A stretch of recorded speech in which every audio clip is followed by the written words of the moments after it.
సమయం అర్ధరాత్రి దాటి 1 గంట. ప్రాంతం అంతులేని అట్లాంటిక్ మహాసముద్రం.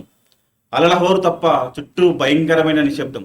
ఆ చిమ్మ చీకట్లో ఒక భారీ నౌక చడి చప్పుడు లేకుండా దొంగలా ప్రయాణిస్తుంది. దానికి లైట్లు లేవు, సిగ్నల్స్ అసలే లేవు. లొకేషన్ చెప్పే ట్రాన్స్పాండర్లు స్విచ్ ఆఫ్లో ఉన్నాయి. ప్రపంచం కళ్ళు కప్పి చీకట్లో కలిసిపోయి పారిపోవాలని ఆ నౌక కెప్టెన్ ప్రయత్నిస్తున్నాడు. కానీ ఆకాశం నుంచి గద్దల్లా చూస్తున్న అమెరికా శాటిలైట్ కళ్ళకు ఆ నౌక చిక్కింది. కొన్ని వేల అడుగుల ఎత్తు నుంచి అమెరికా పారా కమాండోలు కిందకు దూకారు. సముద్ర ఉపరితలం నుంచి స్పీడ్ బోట్లు ఆ నౌకను చుట్టుముట్టాయి. ఒక దేశం జెండాను పీకేసి మరో దేశం జెండాను తగిలించుకొని ఊసరవెల్లిలా రంగులు మార్చిన ఆ నౌక కథ అక్కడితో ముగిసింది. అసలు ఆ నౌక ఎవరిది? దాని కడుపులో దాగి ఉన్న ఆ నల్లటి రహస్యం ఏంటి? ఒక తుప్పు పట్టిన పాత నౌక కోసం రష్యా అధ్యక్షుడు పుతిన్ తన అత్యంత ప్రమాదకరమైన అణు జలాంతర్గాములను ఎందుకు పంపాడు? సముద్రం మధ్యలో జరిగిన ఈ వేట దాదాపుగా 3వ ప్రపంచ యుద్ధానికి దారితీసే పరిస్థితి ఎందుకు వచ్చింది? అమెరికా నిఘా వర్గాలను ముప్పుతిప్పలు పెట్టిన ఆ దయ్యం నౌక ప్రయాణం ఒక హాలీవుడ్ యాక్షన్ సినిమాను మించిపోయింది. ఆపరేషన్ అట్లాంటిక్ వెనుక ఉన్న అసలు కథను ఇవాళ వీడియోలో తెలుసుకుందాం. వీడియోను చివరి వరకు చూడండి.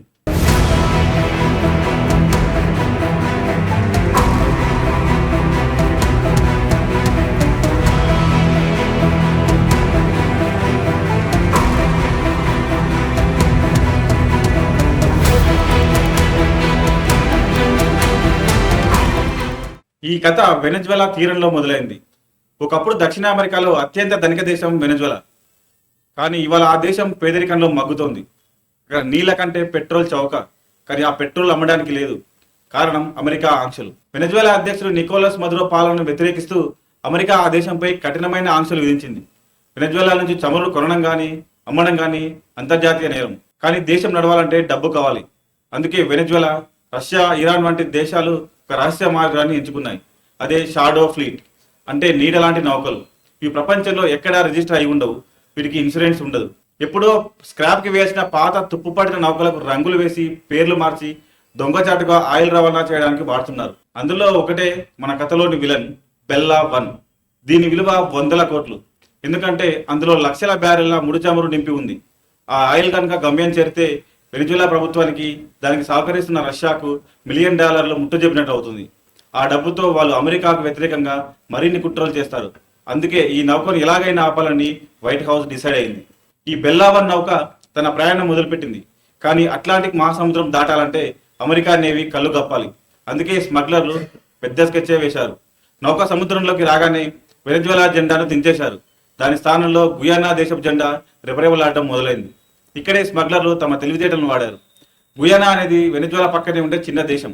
ప్రస్తుతం అమెరికాతో గుయానాకు మంచి స్నేహం ఉంది. అమెరికా మిత్ర దేశం జెండా పెట్టుకుంటే మనల్ని ఎవరు ఆపరు అనేది స్మగ్లర్ల ప్లాన్.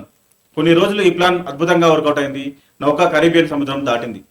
కానీ అమెరికా గూఢచారి సంస్థ సెంట్రల్ ఇంటెలిజెన్స్ ఏజెన్సీ అంత సులభంగా మోసపోదు. వాళ్ళ దగ్గర ఆకాశంలో డేగకళ్ళు, అంటే అత్యాధునిక స్పై శాటిలైట్లు ఉన్నాయి. అంతరిక్షం నుంచి తీసిన థర్మల్ ఇమేజింగ్ ఫోటోలో ఒక విషయం బయటపడింది. ఈ నౌక గుయానా పోర్ట్లో లోడింగ్ చేసుకోలేదు. వెనిజువెలా జలంలోకి రహస్యంగా వెళ్లి మరో చిన్న నౌక నుంచి పైపుల ద్వారా ఆయిల్ నింపుకుందని కనిపెట్టారు. వెంటనే వాషింగ్టన్ అధికారులు గుయానా ప్రభుత్వానికి హాట్లైన్లో ఫోన్ చేశారు. మీ జెండాతో ఒక నౌక అట్లాంటిక్లో తిరుగుతోంది, అది మీదేనా అని ఆరాధించారు. గుయానా ప్రభుత్వం షాక్ అయింది. మా రికార్డులో ఆ పేరుతో నౌకే లేదు, అది మాది కాదు అని తేల్చి చెప్పింది. దీంతో గుయానా జెండా అనేది కేవలం ఒక ముసుగు అని కన్ఫర్మ్ అయింది. వేట మొదలైంది. తమ దొంగతనం బయటపడిందని షిప్ కెప్టెన్ కు వైర్లెస్ ద్వారా సీక్రెట్ కోడ్లో సమాచారం వచ్చింది. అమెరికా యుద్ధ నౌకలు తనను వేటాడుతున్నాయని అర్థమైంది. ఇక గుయానా జెండా పనికిరాదు. వెంటనే ప్లాన్ బి అమలు చేశారు. నౌక నడి సముద్రంలో అలల తాకిడికి ఊగిపోతుండగానే సిబ్బంది తాళ్ళు కట్టుకొని ఓడ పక్కలకు వేలాడారు. చేతిలో నల్లటి పెయింట్ డబ్బాలు ఉన్నాయి. ఓడ పక్కన రాసి ఉన్న బెల్లా 1 అనే పేరును రంగు పూసి చెరిపేశారు. దాని స్థానంలో మారినెరా అనే కొత్త పేరు రాశారు. నడి సముద్రంలో నౌక పేరు, గుర్తింపే మార్చేశారు. అంతటితో ఆగలేదు. అసలు ట్విస్ట్ ఇప్పుడుంది. అప్పటిదాకా ఉన్న గుయానా జెండాను పీకి సముద్రంలో పారేశారు. దాని స్థానంలో ప్రపంచం భయపడే, అమెరికా కూడా ఒక అడుగు వెనక్కి వేసే రష్యా జెండాను పైకి లేపారు. నౌక డెక్ మీద ఆకాశం నుంచి చూసే విమానాలకు స్పష్టంగా కనిపించేలా రష్యా జెండా రంగులను భారీగా పెయింట్ చేశారు. ఎందుకంటే రష్యా ఒక అణ్వస్త్ర దేశం. ఇది రష్యా నౌక, దీని జోలికి వస్తే పుతిన్ ఊరుకోడు, యుద్ధం తప్పదు అని అమెరికాను బ్లాక్మెయిల్ చేయడమే వాళ్ళ అసలు వ్యూహం. అయితే అమెరికా ఈ ట్రిక్ ను ముందే పసిగట్టింది. నువ్వు పైన రంగులు మార్చినా లోపల ఉన్నది దొంగిలించిన ఆయిలే అని పెంటగాన్ వర్గాలు ఫిక్స్ అయ్యాయి. నౌక ఐరోపా వైపు దూసుకెళ్తోంది. ఆ వేటలో అమెరికాకు తన మిత్రదేశం బ్రిటన్ తోడైంది. బ్రిటన్ రాయల్ నేవీకి చెందిన P-8 పొసైడన్ అనే ప్రత్యేక నిఘా విమానాలు రంగంలోకి దిగాయి. ఇవి నీటి అడుగున ఉన్న సబ్మెరైన్లను కూడా ఈజీగా చూడగలవు. పరిస్థితి ఇక్కడే చేదాటిపోయింది. తమ జెండా ఉన్న నౌకను అమెరికా టార్గెట్ చేసిందని తెలియగానే మాస్కోలో సైరన్లు మోగాయి. అది నిజంగా రష్యా నౌక కాకపోయినా రష్యా జెండా ఉంది కాబట్టి దాన్ని కాపాడటం తన ఆత్మగౌరవ సమస్య అని క్రెమ్లిన్ భావించింది. రష్యా వెంటనే అట్లాంటిక్ జలాల్లో ఉన్న తమ యుద్ధ నౌకలను అలర్ట్ చేసింది. ప్రపంచంలోనే అత్యంత ప్రమాదకరమైన యుద్ధ నౌకలో ఒకటైన అడ్మిరల్ గోర్ష్కోవ్ అనే బ్రిగేడ్ ఆ ప్రాంతానికి బయలుదేరింది. దీనిలో జిర్కాన్ అనే హైపర్సోనిక్ మిసైల్స్ ఉంటాయి. ఇవి శబ్దం కంటే 9 రెట్లు వేగంతో దూసుకెళ్తాయి. వీటిని అడ్డుకోవడం ఏ దేశానికి సాధ్యం కాదు. అంతేకాదు, నీటి అడుగున నిశ్శబ్దంగా ప్రయాణించే యాసెస్ క్లాస్ న్యూక్లియర్ జలాంతర్గామిని కూడా రష్యా పంపించినట్లు నిఘా వర్గాలు అనుమానించాయి. కేవలం ఒక ఆయిల్ ట్యాంకర్ కోసం రష్యా ఏకంగా అణుజలాంతర్గామిని పంపడం పరిస్థితి తీవ్రతను తెలియజేస్తుంది. అయితే రష్యా యుద్ధ నౌకలు అక్కడికి చేరడానికి ఇంకాస్త సమయం పడుతుంది. అమెరికాకు ఉన్న ఒకే ఒక అవకాశం ఇదే. రష్యా రాకముందే పని కానిచ్చేయాలి. నౌక ఐస్లాండ్ దగ్గర ఉన్న అంతర్జాతీయ జలాల్లో ఉండగానే ఆపరేషన్ మొదలైంది. అమెరికా నేవీకి చెందిన డిస్ట్రాయర్ నౌకలు ఆ ప్రాంతాన్ని చుట్టుముట్టాయి. ఆకాశం నుంచి సీహాక్ హెలికాప్టర్ల శబ్దం వినిపించింది. నౌకలోని స్మగ్లర్లు ఏం జరుగుతుందో చూసే లోపే హెలికాప్టర్ల నుంచి ప్రత్యేక దళాలు తాడు ద్వారా నౌక డెక్ మీదకు దూకేశారు. అదే సమయంలో వేగవంతమైన స్పీడ్ బోట్ల ద్వారా కోస్ట్ గార్డ్ సిబ్బంది నౌకను ఎక్కారు. నౌకలోని రష్యన్, వెనెజువెలా సిబ్బంది ప్రతిఘటించే సాహసం చేయలేకపోయారు. నిమిషాల్లోనే నౌక కంట్రోల్ మొత్తం అమెరికా చేతికి వచ్చేసింది. కెప్టెన్ను అరెస్ట్ చేశారు, ఇంజన్ ఆపేశారు, రష్యా జెండాను దించేశారు, అమెరికా జెండాను ఎగరవేశారు.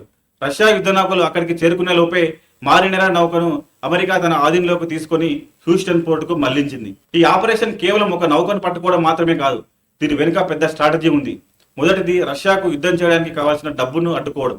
ఈ ఆయిల్ అమ్మితే వచ్చే డబ్బుతో రష్యా ఉక్రెయిన్పై ప్రయోగించడానికి మరిన్ని బాంబులు కొంటుంది. రెండవది, పర్యావరణం. ఈ డొక్కు నౌకలు సముద్రంలో పగిలిపోతే జరిగే నష్టానికి ఎవరూ బాధ్యత వహించరు. మూడవది, వెనిజువెలా బాధితులకు న్యాయం. సీజ్ చేసిన ఈ ఆయిల్ను అమ్మి ఆ డబ్బును వెనిజువెలాలో బాధితుల నిధికి జమ చేస్తామని అమెరికా ప్రకటించింది. కానీ రష్యా దీనిని సముద్రపు దొంగతనం అంటోంది. అమెరికా తమ నౌకను హైజాక్ చేసిందని మండిపడుతోంది. దీనికి బదులు తీర్చుకుంటామని గట్టిగానే హెచ్చరించింది. బహుశా రాబోయే రోజుల్లో నల్ల సముద్రంలో అమెరికా నౌకలకు రష్యా ఒప్పు మరింత పెరగొచ్చు. ఒకప్పుడు యుద్ధాలు భూమి కోసం జరిగేవి, ఇప్పుడు ఇంధన కోసం జరుగుతున్నాయి. మారినెర నౌకా సీజ్ అనేది సముద్రంలో మొదలైన కొత్త తరహా యుద్ధానికి ఒక ఆరంభం మాత్రమే. ఈ ఆపరేషన్ గురించి మీరేమనుకుంటున్నారు? సముద్రంలో అమెరికా పోలీసింగ్ కరెక్టేనా, లేక ఇది రష్యాను రెచ్చగొట్టడమేనా? మీ అభిప్రాయాన్ని కామెంట్స్లో తెలియజేయండి. ఇలాంటి మరిన్ని ట్రెండింగ్ వీడియోల కోసం News18 తెలుగు ఛానల్ని సబ్స్క్రైబ్ చేసుకోండి.